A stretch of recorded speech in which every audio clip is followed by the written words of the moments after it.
ay ang kanilang pwesto na halos wala talagang tao at hindi sila masyadong napapansin. Bakit dito kayo nakapwesto, ma'am? Parang walang katao-tao dito. Kasi yung may-ari nito, yun lang ang pumayag nung magpaalam Itong ako. lugar na to. Oo, ang lugar nag-i-start na to. pa lang kayo, ma'am? Oo, nag-start pa Grabe lang. guys, so tignan nyo guys, may highway naman siya, kaya lang talagang hindi siya tinatao talaga. Ito yung lugar niya, parang ano nga, ayan.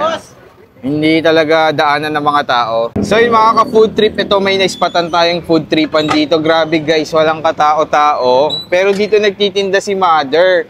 Hello, ma'am. Good evening, boss. Ma'am, ano pong mga tinda nyo dito?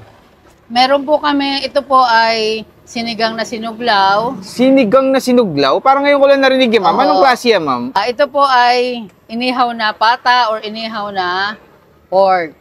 Inihaw, tapos Oo. yung sabaw niya, sinigang. Sinigang. Gano'n. Inihaw muna ang pork bago papalambutin siya dun sa... Iba-ibang part din yan, ma'am. Oo, Ganon. iba-iba din siya.